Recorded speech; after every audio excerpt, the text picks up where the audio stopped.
Good afternoon.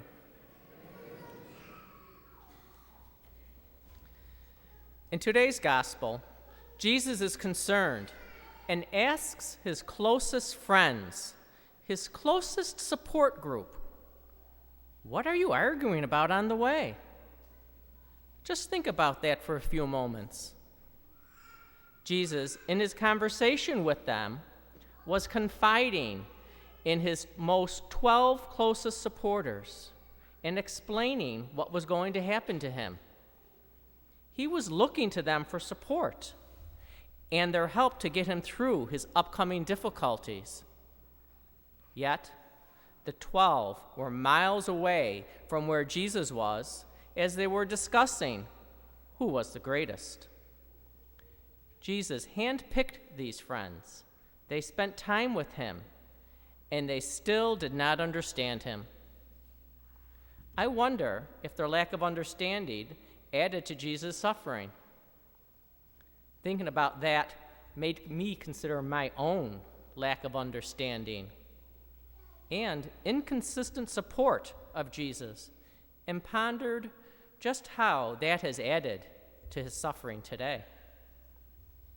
Our consolation is that in our gospel today, Jesus did not reply with anger, but with compassion and understanding, as he does with each one of us.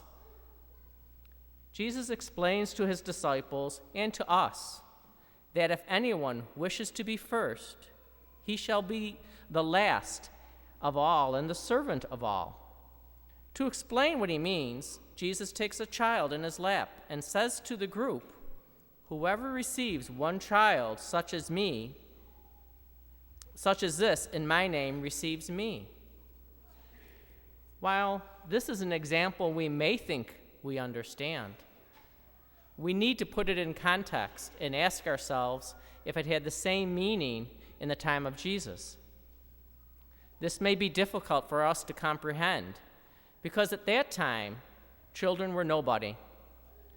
They could not own anything, and they were, in a sense, the property of their father, not even their mother. Children were insignificant.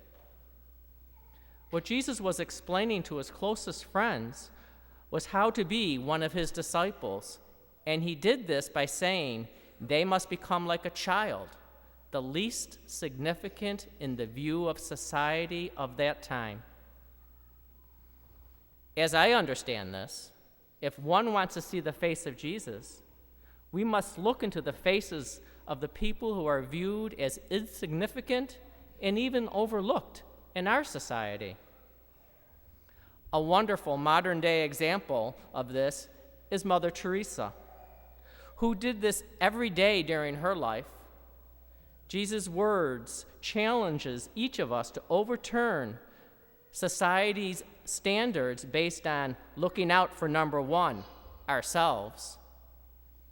You may ask yourselves, who lives like that today? It may surprise you to realize that more people do than you think embrace this way of acting and thinking. These people sitting right next to you here in church. I know there are many parents who, like I have, how many parents, like me, have said, since we started having children, we have less time for ourselves? Or, where my wife and I currently are in life, when the children are grown up and we have time to do the things we did when we were dating, just not so much because it's too much to do. I know firsthand that it's not different for our 4 priests. If you sit down and talk with them, they, like me, serve at the call of the bishop.